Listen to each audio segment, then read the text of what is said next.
Reiz kādos laikos dzīvoja mazītiņi, pavisam maziņi cilvēciņi.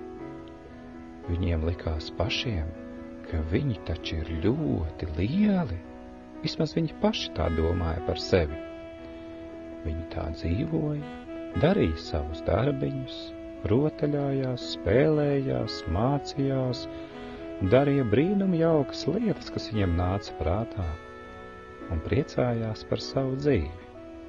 Taču kādā neparastā dienā notika, ka pēkšņi viņu pasaulē durvis atvērās debesīs, tādas neparastas durvis, pa kurām viņi lūkojās kā logā un ieraudzīja kādu jaunu pasauli, un tādu no rūķīšu, šo mazo cilvēciņu pasaules, viņi ierunājās, iesim nu lūkot, kas tur ir, un viņi gāja ar.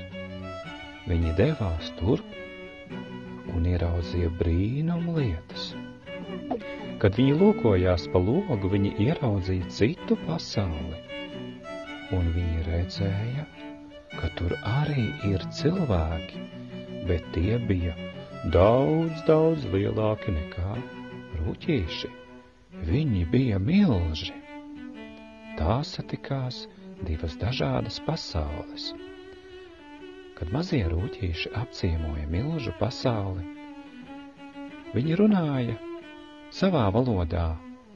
Viņi runāja pat brīžam ļoti skaļi, lai milžu pasaule viņu sadzirdētu. Tā vismaz rūķīši paši domāja, ka viņiem būtu jārunā ļoti skaļi. Bet izrādījās, tajā pasaulē bija pavisam citādi. Lielie cilvēki bija iemācījušies klausīties arī ļoti lielā klusumā, arī pašu smalkāko skaņu, pašu klusāko balsi un pat klusumu, un viņi tik tiešām sadzirdēja arī mazos cilvēkus, mazos rūķīšus. Tā tappa viņu pirmā saruna, un rūķīši stāstīja savu stāstu. Viņi teica, mēs domājām, ka mēs esam pasaulē paši lielākie, bet kad mēs ieraudzījām jūs, tad mēs sapratām, ka jūs esat vēl lielāki par mums. Tad ierunājās klusā un mierīgā balsī arī no tās cilvēku pasaules, kur cilvēki augumā bija lielāki. Viņi bija milži, un viņi sacīja, arī mēs domājām, ka mēs esam paši lielākie, taču reiz mēs saņēmām kādu atklāsmi, kurā atklājās, ka radītājs visu to, ko mēs ar acīm saucam par lielu esam, vērtē citādāk, un ka tas, kas pasaulē ir varbūt maziņš un niecīgs, viņa acīs ir liels, nozīmīgs un dārgs.